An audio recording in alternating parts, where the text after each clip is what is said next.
was the night before Christmas, and the snow was very nice. My brother and I were stirring like pesky little mice.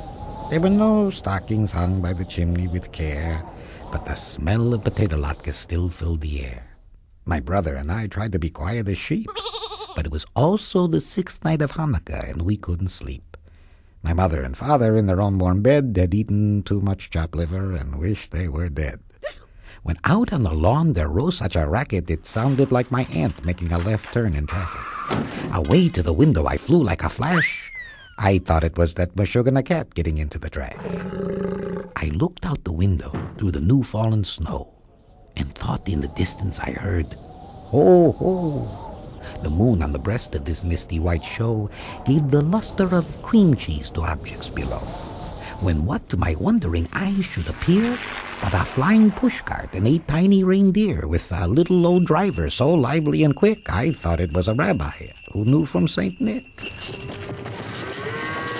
Like relatives at a sweet table his coursers they came, and he whistled and he shouted and he called them by name, on Dasher, on Dancer, on Prancer and Vixen, on Comet, on Cupid, on Donner and Blitzen, from the top of the trees to the top of the walls. He didn't call out one Jewish reindeer at all. I was hoping for on Rubenstein, on Mendel, on Kerwin and Cohn, on Maxman, on Friedman, on Gimmelman and Stone. But as sure as dry leaves upon your front lawn will stay till a big wind comes along to blow them away, as they mounted our house, there was no way that we'd hear the name of one flying tiny Jewish reindeer. And then with the prancing I heard on the roof, I thought I'd go crazy from each tiny hoof, and I yelled to my brother, "It's reindeer, just listen." And he said, "No, it's 8 dogs with a dry fur condition." My brother and I ran into the next room, just as this man came down the chimney with a boom. Now, a fashion statement he wasn't, from his toe to his head, and we laughed, knowing somehow he had nothing to dread. He had a long beard and a round belly that shook as he laughed like a bowl of chicken fat. With soot he was covered from the chimney's old embers, and if my parents were up, they'd be yelling, "Step on the papers! Step on the papers!" He looked quite confused, saying, "I must be in the wrong place." And when he saw our menorah, a smile came to his face. So then from his knapsack he took out a dreidel, and dusting off his tushy, sat down at our table.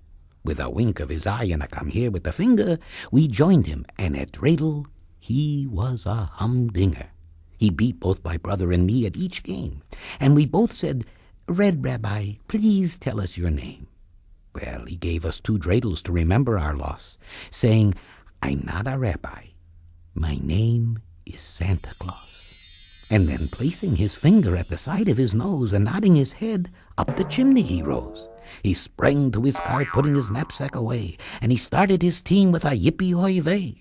The reindeer shot off when they heard his clear whistle, and away they all slid like the oil on a pickle. But we heard him exclaim as he rode out of sight. He said, "Peace on earth to us all, for we share in this night."